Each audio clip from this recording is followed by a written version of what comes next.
Fala pessoal, tudo bem com vocês? Sejam bem-vindos a mais um vídeo aqui no canal.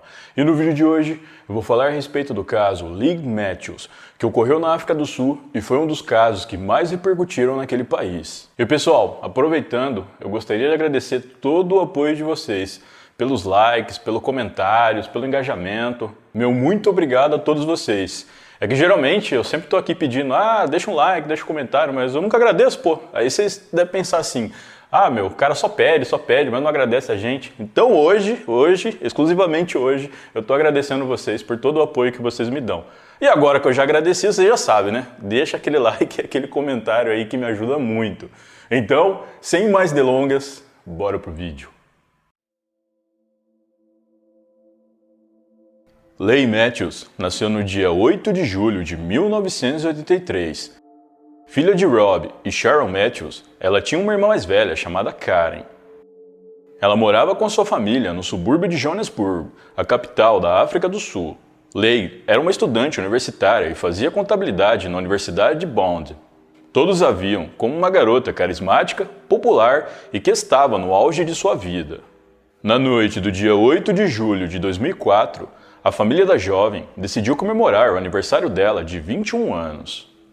Para isso, eles jantaram em um restaurante chinês e depois seguiram para uma festa com o tema dos Piratas do Caribe em um clube alugado.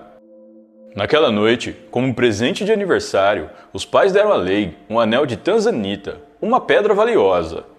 No dia seguinte à comemoração, 9 de julho de 2004, uma sexta-feira, Leigh saiu de manhã para ir à universidade. Ela vestia uma calça jeans, um suéter e uma jaqueta de couro. A jovem também estava com seu anel valioso, que havia ganhado de aniversário dos pais, mas decidiu deixá-lo no bolso da calça e só usá-lo dentro das dependências da universidade para não chamar muita atenção. Ao chegar na universidade, a jovem se deu conta de que o cartão de crédito de sua mãe estava com ela. Ela pensou que provavelmente sua mãe iria precisar dele, e então decidiu ligar para ela e informá-la. Em conversa por telefone, as duas combinaram de se encontrar às 10 da manhã no estacionamento da universidade para que Sharon pudesse pegar o cartão de crédito. No horário combinado, Sharon chegou no estacionamento da universidade, mas Leigh não estava lá. Ela então resolveu esperar um pouco, pois pensou que talvez a filha estivesse ocupada com os estudos, mas o tempo foi passando e nada da jovem aparecer. Preocupada, Sharon saiu do carro e começou a perguntar às pessoas que estavam por perto se eles haviam visto a sua filha, mas todos disseram que não.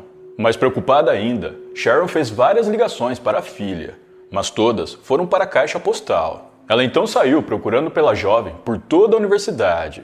Algum tempo depois, um dos amigos de Leigh disse ter visto ela andando em direção ao estacionamento da universidade pouco antes das 10 horas da manhã e que ela estava sozinha. Uma outra testemunha, que também é aluno da universidade, afirmou que viu a garota conversando com um homem estranho por lá. Mesmo após ter andado por quase toda a universidade, Sharon não encontrou a sua filha em lugar algum. Ela continuou ligando para a jovem, e finalmente alguém atendeu. No entanto, não era Leigh, mas sim um homem que afirmou que havia raptado a jovem e que também estava em posse do veículo dela. Inicialmente, a mãe de Leigh deu risada, acreditando se tratar de alguma brincadeira feita pelos amigos da filha. Mas, após um tempo de conversa, ela percebeu que se tratava de algo sério. O homem do outro lado da linha disse que não estava brincando e que ele não hesitaria em tirar a vida da garota caso Sharon não fizesse exatamente o que ele dissesse. Após o primeiro contato, Sharon ligou imediatamente para o seu marido e repetiu a conversa que teve com o sequestrador.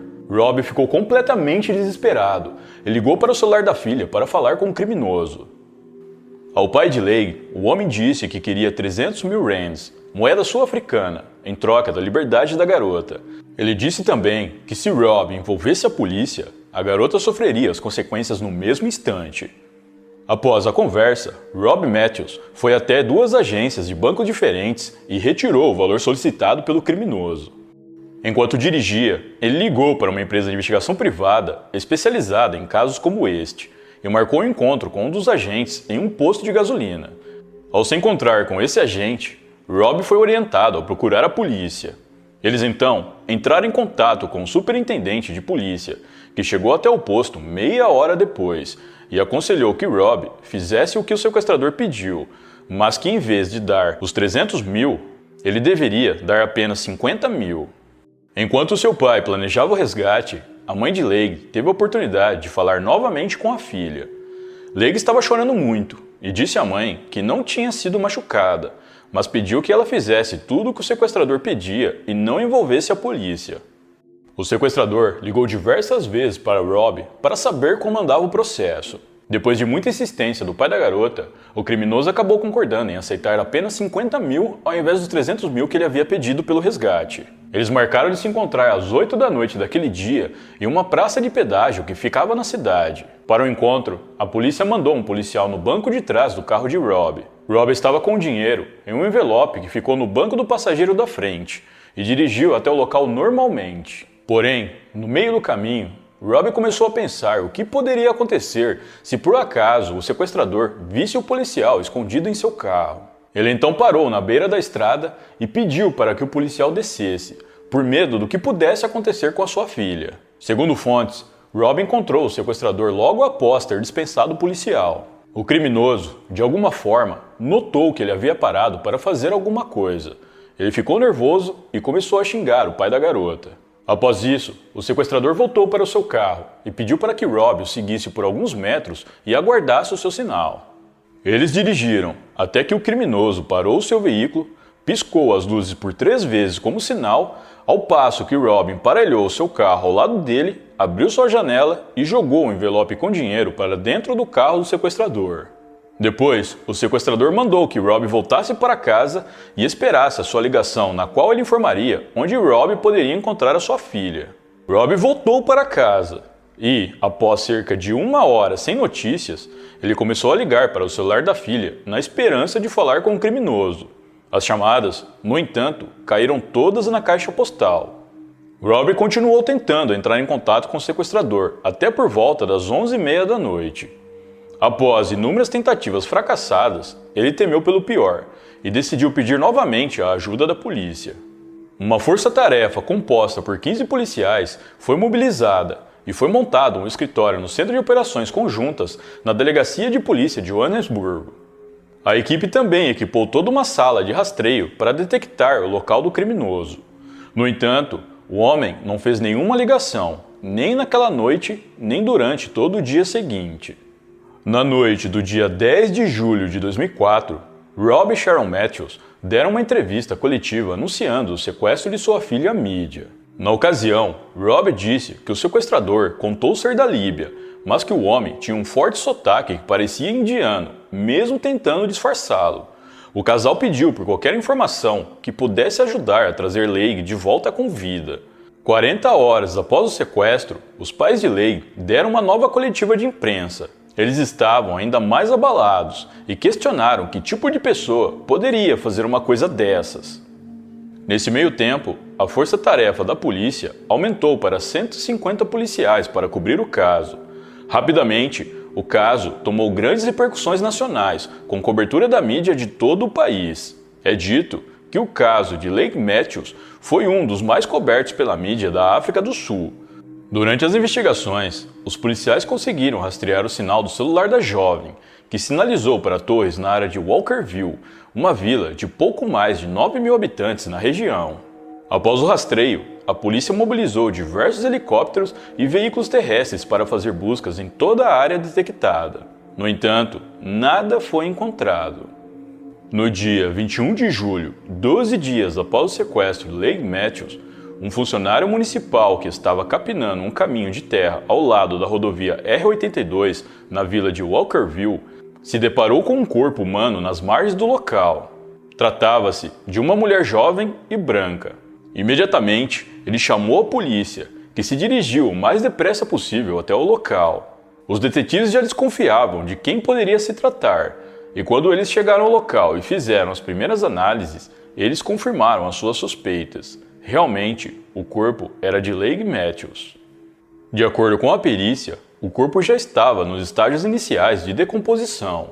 Ele estava completamente limpo, o que indica que tinha sido colocado ali recentemente.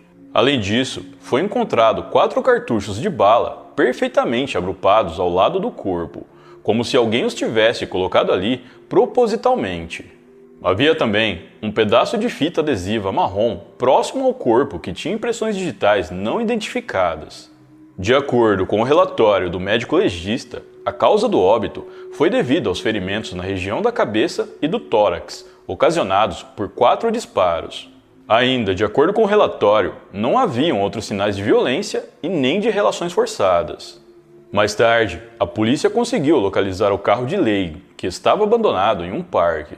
Após a notícia de que Leigh foi encontrada sem vida, a sua família ficou devastada. E para completar, alguns veículos de imprensa começaram a noticiar que se Rob tivesse pago o valor total pedido pelo sequestrador, sua filha poderia estar viva, o que aumentou ainda mais o sofrimento da família. A polícia iniciou uma grande investigação, utilizando as diversas evidências deixadas no local do crime. Depois de vários dias sem chegar a lugar algum, o caso foi entregue ao detetive da polícia superintendente Pete Bielefeld, que decidiu mudar a perspectiva de investigação do caso. Ao invés de se atentar aos dados da perícia e do corpo, o novo responsável pelo caso decidiu voltar até a cena do crime para analisar os possíveis fatores externos.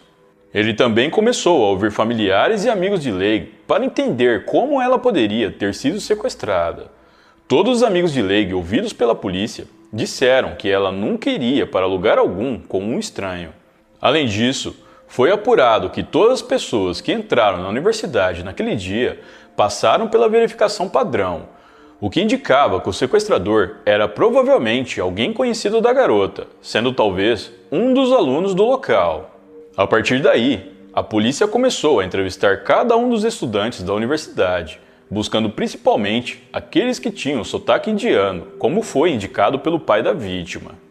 Entre todos os entrevistados, o que mais chamou a atenção da polícia foi Donovan Mudley, um rapaz de 24 anos que é de origem indiana.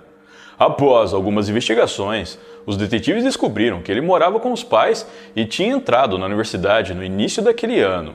Antes disso, ele tinha trabalhado no departamento financeiro de uma empresa por 3 anos, até ser demitido por suspeita de fraude. A empresa, no entanto, não chegou a apresentar uma queixa à polícia, por falta de provas. Tendo Donovan Mudley como principal suspeito, a polícia começou a procurar por reservas de hotel na área em que o resgate foi pago. Segundo os detetives, o sequestrador deve ter se hospedado por ali para ter onde se esconder caso algo desse errado ou a família da vítima tivesse chamado a polícia. Após a busca, a polícia descobriu que Donovan havia feito uma reserva de quarto para um hotel da região, tendo feito o check-in no dia 6 de julho e pagado por 2 noites. Depois ele voltou e pagou por mais 2 noites no mesmo local. A polícia descobriu ainda que Donovan fez 3 grandes depósitos em sua conta bancária no mês de julho, tendo depositado 17 mil rands no dia 15, além de 2 depósitos no dia 27, sendo um de 14 mil e o outro de 4 mil rands. A polícia descobriu também que o rapaz tinha uma moto que havia sido danificada em um acidente no mês anterior. O rapaz teria ligado para uma oficina e agendado o conserto do veículo. Segundo o mecânico responsável, ele disse que não tinha dinheiro para pagar naquele momento, mas que teria em breve. Como se tratava de um cliente regular, o mecânico deixou que fosse pago depois. Alguns dias após o resgate de Leigh ser pago, Donovan quitou a dívida com a oficina. Além disso, o rapaz também fez diversos outros gastos incomuns naqueles dias, com sapatos de grife, restaurantes caros e o aluguel de um iate, onde ele pediu a sua namorada em casamento e lhe deu um anel bem caro. Após todas essas evidências, Donovan Mudley foi colocado sob vigilância constante e todos os seus registros telefônicos foram checados. A polícia conseguiu determinar que o aparelho celular do suspeito estava no mesmo local do resgate no momento em que ele aconteceu. Os detetives também estudaram a possibilidade de que Donovan pudesse não ter agido sozinho. Segundo as investigações, ele tinha um amigo com quem conversou diversas vezes na época do sequestro ao telefone. Esse amigo tinha um pequeno negócio com equipamentos de refrigeração próximo ao local do resgate. E no dia que o corpo deve ter sido colocado no local onde foi encontrado, esse amigo saiu mais cedo do trabalho. Segundo a polícia, o corpo tinha queimaduras de congelamento nas mãos e em partes dos pés. Eles acreditam que o corpo foi mantido em uma instalação de resfriamento alguns dias antes de ser desovado. Segundo os detetives, Leigh teve sua vida tirada pouco após o sequestro e antes mesmo do resgate ter sido pago. Tanto a casa de Donovan como as instalações do seu amigo foram revistadas pela polícia, mas nenhuma evidência de que Leigh esteve lá foi encontrada. Apesar de serem estudantes na mesma universidade, Leigh e Donovan não se conheciam pessoalmente, apenas de vista. Em 4 de outubro de 2004, Donovan foi preso enquanto saía da casa dos seus pais. Segundo os detetives, ao ser preso, o rapaz disse que eles demoraram muito para pegá-lo e que ele já estava esperando pela sua prisão. Donovan confessou todo o crime e deu a sua versão dos fatos. Ele disse que havia pedido uma carona a Leigh naquele dia e enquanto ela estava dirigindo, ele apontou uma arma para ela e a forçou a dirigir até um parque próximo. Chegando lá, ele a amarrou e a colocou no porta-malas do carro e então voltou a pé para a universidade para pegar o seu veículo. Em posse do seu veículo, Donovan voltou ao parque e colocou a vítima no seu carro e foi embora. Pouco tempo depois, ele atendeu o celular da jovem, cuja ligação era da mãe dela, e falou para a mulher a respeito do sequestro. Donovan disse que decidiu tirar a vida de Leigh após ver que o caso tinha chamado muita atenção da mídia e ficado com medo de ser descoberto. Ele fez com que ela tirasse as roupas e lhe deu um cobertor para se cobrir. Segundo o criminoso, essa foi uma forma de não deixar muitas evidências no local, já que posteriormente ele queimou as roupas dela. Donovan contou que levou Leigh no seu carro até o Walkerville, a mesma vila em que o corpo dela foi encontrado depois. Lá, ele disse ter conversado com a vítima por algum tempo, até que a jovem pediu para ir ao banheiro. Ele permitiu que ela saísse e fosse até perto de algumas árvores, então aproveitou o momento para atirar nela. Em seu depoimento, Donovan apontou todos os locais em que passou com Leigh e onde se livrou das evidências. Ele disse que a garota lhe contou sobre o anel valioso que havia ganhado dos pais como presente de aniversário e que ele pegou o anel para si e escondeu numa caixa de CDs no seu quarto. Depois, ele deu esse mesmo anel à sua noiva, a pedindo em casamento no iate que ele havia alugado com o dinheiro do sequestro. Para a polícia, no entanto, Donovan estava mentindo sobre o local do crime. Eles acreditam que a garota teve a sua vida tirada em outro local, ainda desconhecido, e que o seu corpo foi armazenado em uma instalação de refrigeração, como eu já mencionei. Eles também acreditam que o homem mentiu sobre a forma como Leigh foi atingida pelos disparos, já que, segundo a perícia, a garota estava provavelmente sentada quando foi atingida e não em pé, como ele falou. Após o crime, acredita-se que Donovan reuniu os cartuchos e guardou junto com o corpo. Depois, ele queimou as roupas da vítima e demais acessórios. Ele então voltou para casa, onde escreveu uma carta de desculpas para os pais e para sua namorada. Donovan contou que no mesmo dia do crime, ele se ajoelhou para os seus pais e confessou ser o autor do crime contra Leigh Matthews. Segundo ele, a sua mãe ficou histérica. Ela havia visto sobre o caso nos jornais e rezou para que Donovan não fosse mesmo o responsável por aquilo. O tempo todo, Donovan afirmou que planejou e praticou o crime sozinho e que ninguém o ajudou. Mas para a polícia, ele está mentindo.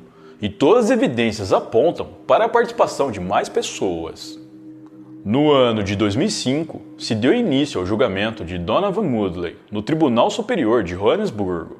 Durante o julgamento, diversos peritos testemunharam para provar que ele estava mentindo sobre ser o único responsável pelo crime.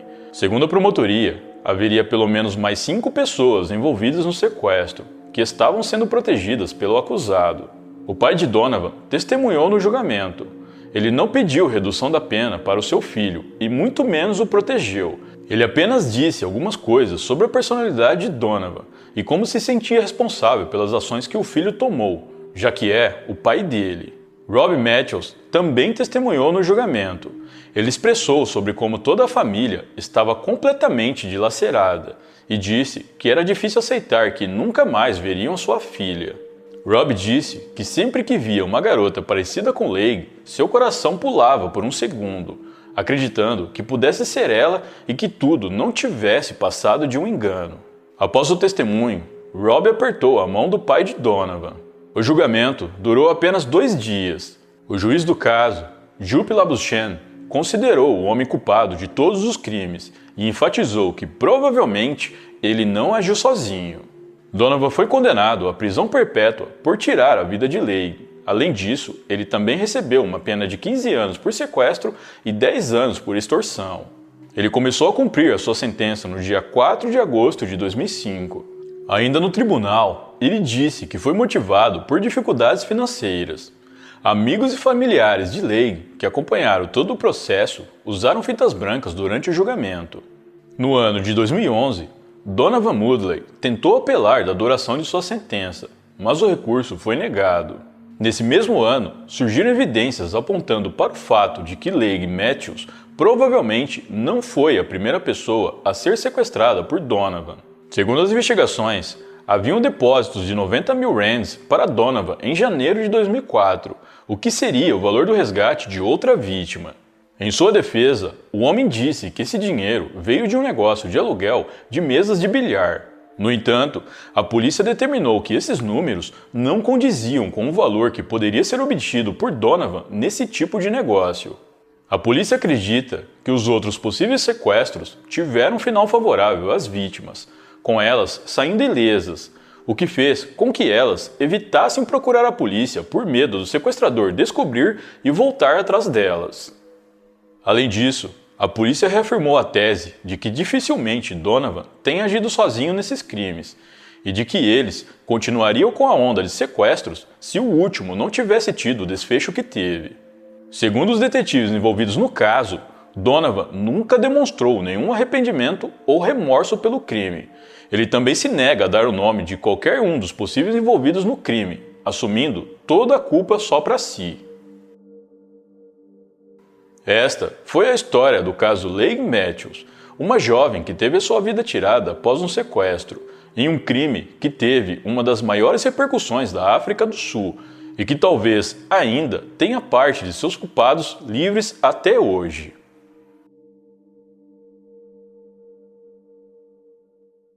Bom, pessoal, então é isso. Muito obrigado por me assistir até o final. Eu vou ficando por aqui. Um grande abraço e até a próxima.